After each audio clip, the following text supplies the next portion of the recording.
తెలంగాణ బంధువుకు ప్రజావీరుడు పండుగ సాయన్న జయంతి వేడుకలను వికారాబాద్ ముద్రా సంఘం ఆధ్వర్యంలో ఘనంగా నిర్వహించారు.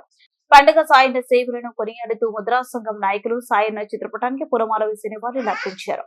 ధరలు పెత్తందారి వ్యవస్థ నిరంకుశ పాలనకు వ్యతిరేకంగా పోరాటం చేసి బడుగు బలహీన వర్గాలకు అండగా నిలిచి బహుజన రాజ్య స్థాపనకు కృషి చేసిన పండుగ సాయన్న జీవిత చరిత్రను పాఠ్య పుస్తకాలు చేర్చి భవిష్యత్ తరాలకు అందించాలని కోరారు. పండుగ సాయన్న జయంతి వర్ధంతిని రాష్ట్ర ప్రభుత్వం అధికారికంగా నిర్వహించాలని ప్రభుత్వాన్ని వారు డిమాండ్ చేశారు.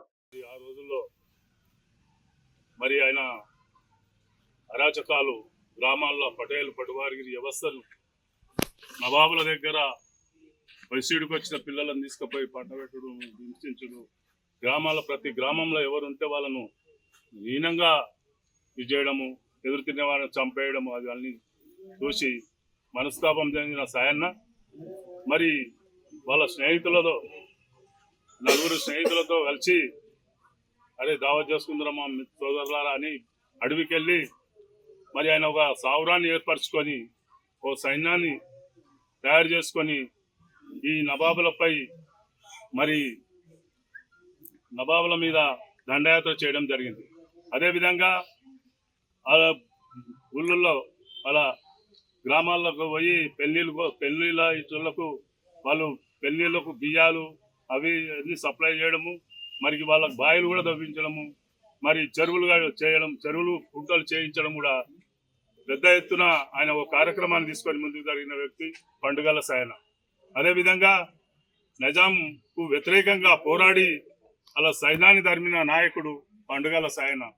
అదేవిధంగా ప్రతి ఏటా కూడా పండుగల సాయన్న జయంతి ఉత్సవాలను మరి వర్ధంతి ఉత్సవాలను ఇక ముంగల కార్యక్రమాలు నిర్ణయిస్తామని మేము ఆశిస్తూ కార్యక్రమంలో పాల్పంచుకుంటున్న నా ముదిరాజు సోదరులందరికీ పేరుపైన నమస్కారాలు తెలియజేస్తూ ఈరోజు పండుగల సాయన్న యొక్క జయంతి సందర్భంగా వారికి నివాళులు అర్పించడం జరిగింది.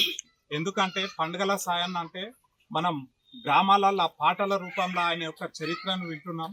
ఆ రోజుల్లో ఆయనకు జరిగిన ఏదైతే నష్టం ఉందో, ఆయనకు ఏదైతే అన్యాయం జరిగిందో ఆ అన్యాయం ఇంకా వేరే ఏ ప్రజలకు కూడా ఇటువంటి అన్యాయం జరగొద్దు. ఆ రోజు ఎవరైతే దొరలు పెద్ద ధనికవంతులు ఎవరైతున్నారో, మామూలు జనాములు ఎవరైతున్నారో, పేద ప్రజలు వాళ్ళ మీద వాళ్ళ ఇష్టానుసారంగా దౌర్జన్యాలు చేసి మరి వాళ్లకు సుఖమైన జీవితం లేకుండా చేసేటువంటి సందర్భం. ఆ సందర్భంలో పండుగల సాయన్న గారు ముందుకొచ్చి ఎవరైతే ఈ సమాజంలో చిన్నవారి పైన దండనలు చేస్తున్నారో అటువంటి వారి పైనే యుద్ధం చేసి వాళ్ళ దగ్గర ఉన్న సంపదను దోచి పేద ప్రజలకు పెట్టేవాడు. అందుకే పేద ప్రజలందరికీ ఈరోజు పండుగల సాయన్న అంటే ఒక దేవుళ్లాగా గుర్తొస్తాడు. మరి ఆయనను కక్ష కట్టి మరి కొన్ని రోజుల పాటు మా శ్రీనాన్న చెప్పినట్టు కక్ష కట్టి ఆయన మీద ఒక చట్టాలు తెచ్చి ఆయనను చంపి అంటే జైలుకు ఉండబోయి చంపినారు. మరి ఇటువంటి మా ముదిరాజు బిడ్డ అయినటువంటి పండుగల సాయన్న నిజంగా ఈ సమాజం కోసం పేదవారి కోసం ఎంతో సేవ చేసినారు. ఆయన యొక్క సేవలను మనందరం గుర్తించడమే కాదు, ప్రభుత్వాలు కూడా గుర్తించాలి. మరి ఇలాంటి గొప్ప వ్యక్తి యొక్క జయంతి కానీ వర్ధంతి కానీ ప్రభుత్వాలు గుర్తించి అధికారికంగా చేస్తే మరి ముదిరాజ్ జాతి కూడా ఒక గొప్ప నాయకుడు ఉన్నాడనేది అందరికీ తెలుస్తుంది. కాబట్టి దీన్ని మున్ముందు ప్రభుత్వాలు అధికారికంగా ఈ కార్యక్రమాన్ని చేపట్టాలని ఈ సందర్భంగా నేను కోరుకుంటున్నాను.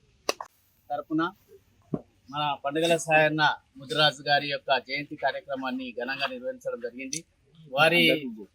వారు చేసినటువంటి 150 సంవత్సరాల కింద మెరుగోనిపల్లె రామపూర్ అనే గ్రామం లోపల వారు ముదిరాజు కులంలో పుట్టి తల్లి సాయమ్మ, తండ్రి అంతయ్య, వాళ్ళ తమ్ముడు వాళ్ళంతా ఒక ఫ్యామిలీ మంచిగా బతుకుతున్నటువంటి టైం లోపల మంచిగా ఒక బాయి కొట్టుకొని వ్యవసాయం చేసుకుంటూ చిన్న కుటుంబం బతుకుతున్నారు. ఆ టైంలో 150 సంవత్సరాల నిజాం పాలన లోపల. అప్పుడు ఆ రోజు కొంతమంది అక్కడ ఉన్నటువంటి పెత్తందారులు వారు మంచిగా బతుకుతున్నారని చెప్పి పూర్వజాలక ఆ రోజులో అరాచకాలు సృష్టించున్నటువంటి పెద్ద మనుషులు వారి భూమి బాయి కొట్టుకుంటే నీళ్ళు పడితే వాళ్ళ భూమిని గుంజుకొని వారి నానా ఇబ్బందులు పెట్టి వాళ్ళ చిన్నమ్మ అయినటువంటి ఆమె పండుగల సాయన్న చిన్నమ్మను బలవంతం చేసి చెడిపిన సందర్భాలు ఆ రోజులో. అయితే ఆయన దాన్ని దృష్టిలో పెట్టుకొని ఇంత అన్యాయం గరీబులకు జరుగుతున్నది, అడ్డు అదుపు లేకుండా పోయింది ఇక్కడ పెత్తందారుల దాని ఉద్దేశంతో ఒక 2-3 సంవత్సరాలు ఆయన కొంతమంది సైనికులను అందరినీ అన్ని కులాలకి వెళ్ళి బడుగు బలహీన వర్గాల ఎస్టీలకి వెళ్ళి కొంతమందిని సైన్యం లేక చేకూర్చుకొని పెత్తందారుల పైన పోరాటం చేసిండు ఆ కాలంలో. ఎందుకంటే ఎక్కడెక్కడ అన్యాయం జరిగితే అక్కడక్కడ ఉండి ఇప్పుడు ఆ రోజు పాడేవల బండి అంటే తిరుమలపూర్ అని కుల్కచెర పక్కకు ఉంది, ఆయన యొక్క స్థావరం అక్కడ కుల్కచెర పక్కన తిరుమలపూర్ అంటే ఇప్పుడు పెద్ద బండ పాడేవల బండ అని ఉంది అక్కడ. అంటే పాండవులు కూడా నివసించినటువంటి స్థలం, అజ్ఞాతవాసం పోయినప్పుడు ఉన్నది అక్కడ ఆయన యొక్క స్థావరం ఉండి ఆ నుంచి అనుకున్నారంటే వాళ్ళ సైన్యం వికారాబాద్ దాకా వచ్చారట. పెద్దలు చెప్పేది అప్పుడు మేము చిన్నగా ఉన్నప్పుడు పెద్ద మనసు అప్పుడు పెద్ద మనసు చెప్పేది పండుగల సాయం వస్తే పెద్దోళ్ళు ఏమన్నట, అరే బందిపోటు దొంగ వచ్చిండ్రా పండుగ సాయం వచ్చిండ్రా దాక్కోండి అంటున్నారట. వస్తే అంత భయం అనేది ఉండేదంట ఆయన. కానీ ఆయన దొంగ కాదు, పెద్దందారులు మొత్తం ఆయన దొంగగా సృష్టించారు.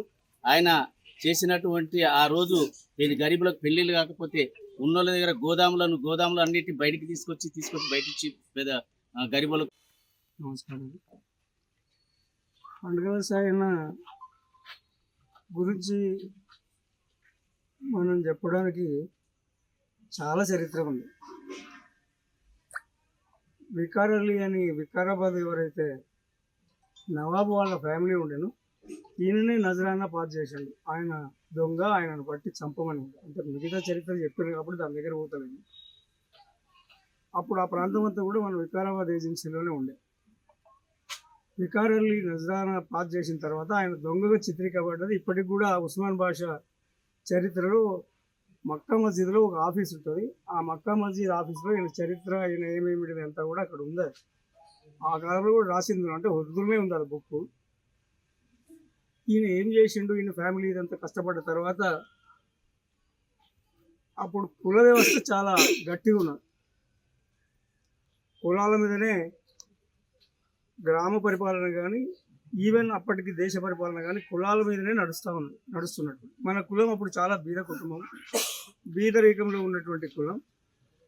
ఆయన కులస్థుడే, కానీ మొత్తం బీదరికమైనటువంటి సమాజాన్ని అభివృద్ధి చేయడానికి ఏమేం పథకాలు తీసుకుంటే మన బీదరికం పోతుంది, దానికి అప్పుడు ఎక్కువ దొరల పరిపాలన ఉన్నందుకు ఆ దొరల పరిపాలన ఎట్లా అరికట్టాలి అనేది కొంత సమాజాన్ని గ్రూప్ చేసుకొని ప్రతి తోవల వాళ్ళ రాజకీయం బండ్లు కానీ ఏమన్నా సామాగ్రి కానీ, అప్పుడంతా బండ్ల మీద ఏమి ధాన్యం పోయేది, ఆ ధాన్యాన్ని తీసుకొని ఆ గ్రామస్తులకు పంచేది.